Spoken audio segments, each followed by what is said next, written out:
지금 여러분들이 보시는 게 RLC 회로도인데요. 이 RLC 회로도 모델링을 하기에 앞서 가지고 용어를 갖다 좀 잠깐 살펴보도록 하죠. 여기 나와 있는 이 R이 지칭을 하는 게 저항입니다. 우리가 잘 알듯이 여기 뾰족뾰족해서 톱니바퀴처럼 이렇게 표현되는 그런 걸 갖다 우리가 저항이라고 이야기하고요. 그 다음에 이 L이 유독입니다. 보통 우리가 그냥 인덕터라고 부르는 거고요. 자, 이 C에 해당하는 녀석이 이제 축전기죠. 전화를 보관하는 이런 거라고 보시면 되고, 이게 많이 본 건전지 표시 있죠. 이게 우리가 이제 기전력이라고 표현을 하는 겁니다. 이게 상수가 들어갈 수도 있고, 전에 우리가 강제진동 시스템에서 이야기했었던 것처럼 모든 함수들, 연속 함수를 갖다 삼각함수로 표현을 할 수 있기 때문에 지금 보는 것처럼 sin 오메가 t로 표현을 했습니다. 여기서 굳이 sin 오메가 t를 선택을 한 이유는 시작할 때 0이 되게끔 만들려는 의도가 좀 있는 거죠. 교류 발전기라고 이제 생각을 하셔도 무방합니다. 자, 얘 모델링에 대한 개념은 전 시간에 이야기를 했지만 되게 간단한데요. 이쪽에서 이 부분이요. 자, 여기서부터 나온 녀석이 결국은 쭉 거쳐가면서 이렇게 거쳐가면서 전압 강화가 일어납니다. 이렇게 해서 일로 들어가겠죠. 그러면 이렇게 일어난 전압 강화가 결국은 기전력의 크기와 같다라는 게 이제 모델링에서의 키포인트가 됩니다. 자, 그럼 전압 강화가 얼마만큼 일어나는지를 알아야 되겠죠. 다시 한번 보면은 표로 그려놨는데, 자, 저항에서는 전압 강화가 RI만큼 일어난다라고 알려져 있어요. 그러니까 저항의 크기에다가 I를 곱해주면 되겠죠. 그 다음에 인덕터 같은 경우에는 Li 프라임이에요. 그런 시간으로 미분한 겁니다. 그다음에 축전기는 아까 쌓인다고 그랬으니까 전하량으로 표현이 됩니다. 그래서 C분의 Q가 됩니다. 여기 단위 잘 기억해 두시기 바라고요.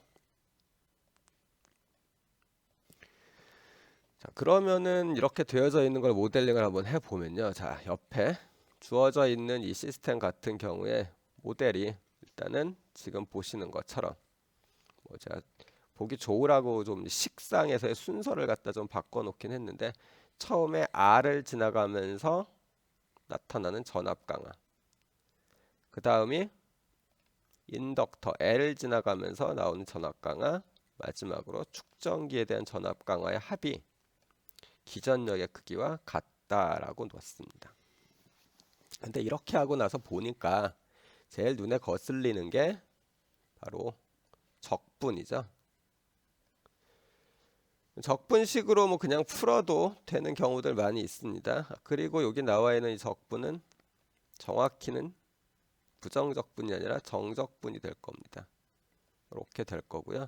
여기 t가 겹치니까 여기는 x 정도로 표현을 하면 되겠네요. 이렇게 될 겁니다. 그래서 이 적분식을 갖다가 없애기 위해서 양변을 t로 미분을 해줍니다. 그렇게 해서 나온 게 요거고요. 우리가 미분 방정식에서 주로 쓰는 모델링의 형태는 이렇게 되는 거죠.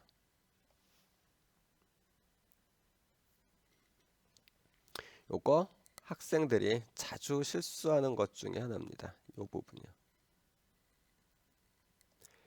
계속해가지고 이쪽 식으로 쓰다가 보니까 막상 기전력이 상수가 아니라 이런 식의 함수로 표현이 되어져 있으면은 이쪽 부분에다가 함수를 갖다 그대로 쓰더라고요. 그게 아니라 미분한 녀석이 쓰여져야 됩니다.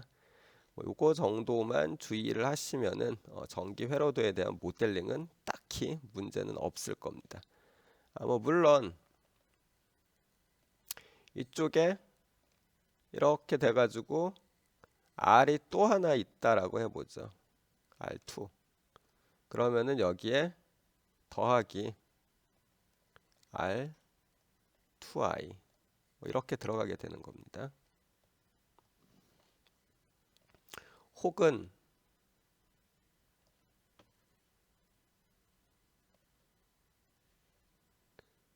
이런 식으로 되어져 있어 가지고요.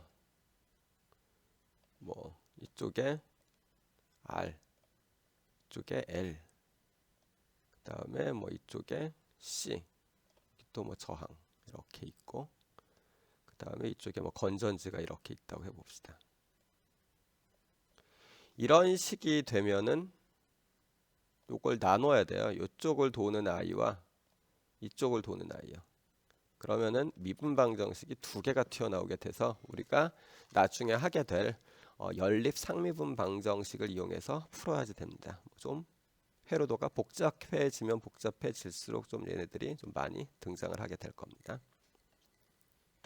자, 그럼 요걸 이용을 해서 우리 좀 이론적인 걸 갖다 조금 더 봅시다. 뭐 이론이라고 이야기해봤자 사실은 별거 없는데요. 뭐 지금 여러분들이 이제 보시는 요 식을 분석을 해서 해를 갖다가 좀 구하고 그랬을 때 이제 해의 모양들이 어떻게 되는지 이것들 갖다 한번 살펴보는 거 정도 수준일 겁니다. 자, 우리가 IH 같은 경우에 호모지니어스 시스템인 제차해 쪽을 갖다가 해를 구하는 거는 얘네들이 L, R, C가 전부 다 상수니까 막바로 구할 수 있을 겁니다. 그래서 IH는 알고 있다고 보는 거고요. 그랬을 때 우리가 특수해인 IP를 갖다 좀 구해 보려고 그래요. 그래서 이 오른쪽에 코사인 오메가 t가 있으니까 IP는 미정계수법을 써서 A 코사인 오메가 t 플러스 B 사인 오메가 t가 나온 거고요. 그리고 한 번 미분, 또 한 번 미분을 했습니다. 그래서 집어 넣어 주겠죠. 자, 여기다가 그대로 집어넣어요. 그리고 얘네들을 갖다가 좀 풀어 볼 건데요. 그랬을 때 우리가 이제 좀 묶었습니다. S를 갖다가 오메가 L 마이너스 오메가 C분의 1로 이렇게 묶어서 표현을 했는데요. 이렇게 하고 나면은 위에 식이 마이너스 A, SA 플러스 RB 이퀄 2제로. 위쪽에 오메가가 다 공통이니까 빼고 그 다음에 오메가 있는 녀석 좀 바꾸고 이 C분의 A 부분을 갖다 좀 잘 처리를 하면은 이렇게 식이 만들어지겠죠. 자, 그런 다음에 밑에 거는 마이너스 RA 마이너스 SB 이퀄 0 이렇게 나오게 돼요. 자, 그러면 이제 A는 R제곱분의 S제곱 R제곱 플러스 S제곱분의 마이너스 2제로 S, B는 R제곱 플러스 S제곱분의 2제로 R이 나오게 될 거고요. 여기서 이제 우리가 주로 사용을 하는 두 가지 개념이 좀 등장을 하게 되는데요. 그 첫 번째가 조금 전에 봤더니 S에 해당하는 리액턴스라는 거 하나랑 또 하나가 임피던스라는 개념입니다. 리액턴스랑 임피던스 같은 경우는 전자기학 시간에 아마 조금 더 개념을 자세히 해가지고 배우실 겁니다. 뭐 그냥 간단히 생각을 해보면요, 이 밑에 있는 임피던스 같은 경우에는 결국 전류가 흐르는 거를 방해하는 힘? 뭐 이런 정도로 보면 되는데, 그렇게 보면은 저항이랑 똑같죠. 그래서 저항이랑 비슷한 녀석인데 식으로 보면 얘가 R에다가 S가 더해져 있는 형태가 나옵니다. 조금 엄밀히 얘기를 하면은 우리가 알고 있는 저항이라고 하는 거는요, DC 전압이 흘러 들어갔었을 때를 이야기하는 거고요. 임피던스 같은 경우는 AC 전압이 들어갔었을 때, 이게 인가됐었을 때 지칭하는 이름이다 정도로 생각을 하시면 됩니다. 굳이 이렇게 구분해서 이제 우리가 부르는 이유 중에 하나는 AC 전압이 관여를 하게 되면은 이 DC 쪽에서는 보지 못했던 그런 위상 지연이나 아니면 커패시터나 뭐 인덕터 같은 이런 소자에서 나오는 주파수에 따라 가지고 뭐 전압, 전류의 크기가 변하는 뭐 이런 현상들을 갖다가 우리가 좀 알아볼 수 있도록 하려고 임피던스랑 저항의 개념을 살짝 좀 섞어 놓은 겁니다. 뭐 비슷하게 사용된다. 크게 보면은 그냥 저항이랑 비슷하다 정도로 보셔도 뭐 크게 무리는 현재는 없을 거고요. 전자계약 시간에 조금 더 자세하게 좀 보시기 바랍니다. 실제로는 그냥 이제 저 같은 경우에 제 입장에서는 수식에 대한 걸로만 그냥 일단 파악을 갖다 하면서 보는 그런 거라고 좀 보시면 되는데, 이 임피던스 같은 경우에 우리가 알고 있는 R이라는 저항에다가 S라는 리액턴스가 관여되어진 거다라고 좀 보고 있는 거고요. 이 S라는 리액턴스도 임피던스에 포함되는 요소로서 기능을 하니까 보면 저항이랑 비슷하겠네요. 그랬을 때 L과 관련되어져 있는 것과 C와 관련되어져 있는 게 있네요.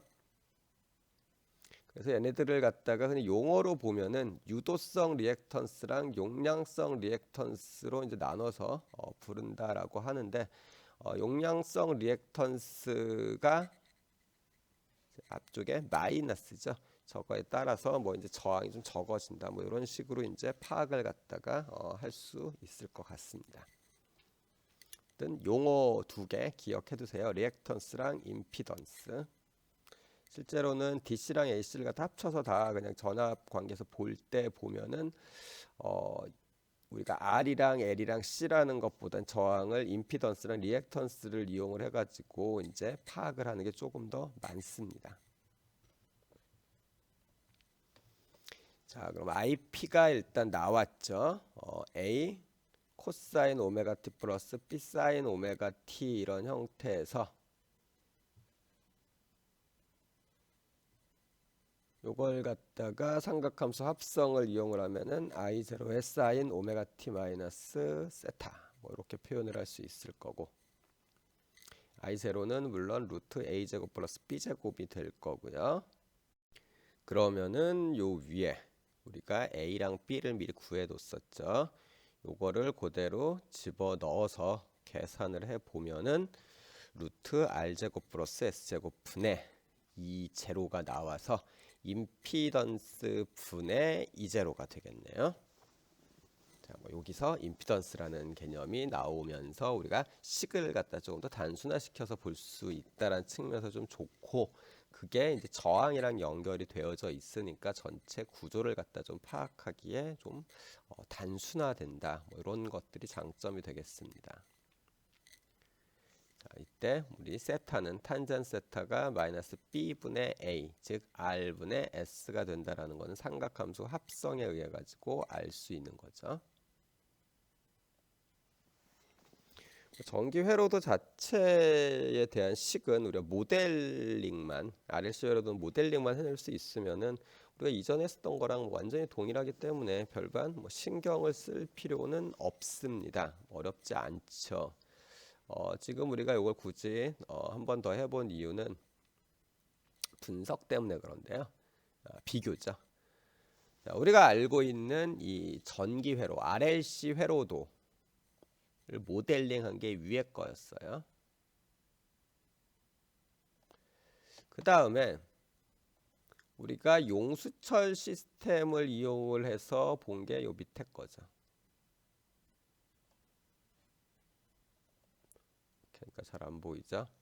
자, 위에 거랑 아래 거를 갖다 비교해 보면은 이게 그냥 우리가 상수를 표현하는 방법이 조금 달라졌을 뿐이지 구조가 똑같습니다. 위쪽에는 i가 변수라서 i2 프라임, i 프라임, i 이런 식으로 나간 거고요. 밑에 쪽에는 y를 변수로 해서 y2 프라임, y 프라임, y 이렇게 나와 있고, 그럼 둘을 비교해 보면은 RLC 회로도에서 L이 해주는 역할은 용수철 시스템에서 M이 해주는 역할이랑 같겠죠. M이 질량이고 이 질량이 관성이랑 좀 관련이 있잖아요. L이 해주는 역할이 그 시스템에서 움직임을 갖다가 지속하게 해주는 역할. 그러니까 정지하려고 하는 거는 계속 정지하고, 그렇지 않은 녀석들은 계속 움직이고 이런 역할들을 갖다 해준다고 볼 수 있고, 감쇄력에 해당하는 게 바로 저항이 되겠네요. 그 다음에 탄성, 복원 이런 쪽이랑 관련되어져 있는 게 이제 C분의 1이 될 겁니다. 그 다음에 외력은 여전히 기전력 이렇게 되겠죠. 그래서 이 전기 시스템이랑 기계 시스템을 갖다 양쪽으로 나눠서 보면 지금 이야기한 것처럼 인덕터 저항, 측정 용량의 역수, 그 다음에 기전력의 도함수, 그 다음에 전류 이런 것들이 각각 질량 감쇄상수, 용수철 계수, 구동력과 변이 이런 것들과 직접적으로 연관이 있다라고 할 수가 있고요. 얘네들이 이런 식으로 모델을 만들어 봤는데 식이 일치하는 형태를 갖다 띈다는 이야기는 이 기계 시스템에서 일어나는 일들이 그대로 분석을 하면은 전기 시스템에서도 일어난다는 얘기입니다. 실제로는 이 부분이 수학을 갖다가 우리가 공학이나 이런 쪽에서 써먹으려고 하는 가장 큰 이유고요. 보통 수학을 과학의 여왕이라고 부르잖아요. 여왕이라고 부르는 이유입니다. 사실 뭐 계산을 갖다가 하는데 수학이 쓰인다라는 측면 때문에 수학이 중요하다라고 하면은 그런 류의 계산들은 조금 심하게 얘기하면 계산기가 다 해줍니다. 함에도 불구하고 우리가 수학을 갖다 해야 되는 게 기계 시스템에 있는 걸 모델링을 하는 과정을 통해 가지고 이 기계 시스템을 수식이라는 형태로 추상화를 하고 나면은 이 기계 시스템과 전기 시스템이 동일한 현상이다라는 걸 갖다가 우리가 알 수 있게 돼요. 그 사실을 아는 게 되게 중요합니다. 왜냐하면은 기계 시스템에서 우리가 익숙하게 눈으로 보면서 움직임을 눈으로 보면서 전류는 움직임을 눈으로 볼 수가 없잖아요. 기계 시스템에서 움직임을 눈으로 보면서 직관적으로 알 수 있었던 사실들을 갖다가 추상화를 시켜서 적당히 잘 해석만 하면은 전기 시스템에 그대로 집어넣어서 쓸 수 있다라는 측면이 있고요. 요걸 다른 쪽으로 뭐 제가 주로 다루는 혈관이나 이런 쪽에서 보자면은 혈관 안에는 피가 흐릅니다. 피가 흐르는데 이 피 하나를 갖다가 우리가 알고 있는 전하라고 보고요. 그 안에 얘가 흐름이 있죠. 그 녀석이 흐르고 그 다음에 뭐 피들도 흐르면은 뭐 얘네들이 심장에서 나와가지고 뭐 쭉 흐르다가 보면은 여기 간이 있다만큼 있으면 여기 모세혈관을 지나가지고 또 이렇게 쭉 갈 거 아니에요. 그럼 이 모세혈관 안에서 피가 모이는 기능들이 있거든요. 이게 우리가 알고 있는 축전기랑 비슷한 역할들을 갖다가 해줄 수 있을 거고, 이 혈관 벽이나 이런 녀석들 혹은 노폐물들이 저항의 역할을 하고 있죠. 그다음에 뭐 유지하려고 하는 인덕턴스의 역할을 하는 녀석들도 마찬가지로 혈관계에도 존재를 하고요. 조금 전에야 우리가 그냥 전기 시스템과 기계 시스템 이렇게 약간 역학적인 시스템을 갖다 봤는데, 사람 생체 안에 있는 혈관계도 마찬가지로 그런 모델링을 하면은 심장에서 펌프질 해주는 외력을 갖다가 감안을 하면은 전기 시스템이나 기계 시스템에서 나오는 거랑 비슷한 시스템을 갖다가 추상화시킬 수 있다는 이야기가 됩니다. 사람을 대상으로 해가지고 생명체를 대상으로 해서 좀 극한의 실험들을 우리가 할 수가 없죠. 그런 실험들을 갖다가 기계나 전기를 이용해서 하고 그거가 생체에 적용됐었을 때 어떻게 되는지에 대해 가지고 이제 볼 수 있는 뭐 이런 식으로 우리가 써먹을 수도 있고요. 뭐 다른 쪽으로도 응용이 될 수 있습니다. 즉 여기에서 우리가 좀 중요하게 좀 생각해야 될 게 수학이 하는 역할이에요. 추상화라는 측면이요. 현상계를 추상화시켜 가지고 눈으로 보기에는 서로 다른 현상들을 갖다가 동일한 현상으로 비슷한 카테고리로 묶어서 한꺼번에 어떻게 처리할 수 있는 뭐 이런 것들이 뭐 수학 예찬론이 돼버렸는데 뭐 그런 역할들이 있다. 그래서 전기 시스템과 기계 시스템이 미분 방정식 입장에서 보면은 모델링이 서로 같아진다 정도 이야기를 할 수 있겠습니다. 이렇게 이제 간단하게 전기 회로도에 대해 회로 시스템을 모델링하는 거에 대해서 살펴봤습니다. 조금 뭐 복잡한 것들은 또 나중에 다계상 미분 방정식 모델링이 아니고요. 이제 다른 모델링들을 할 때 추가로 살펴보도록 하겠습니다.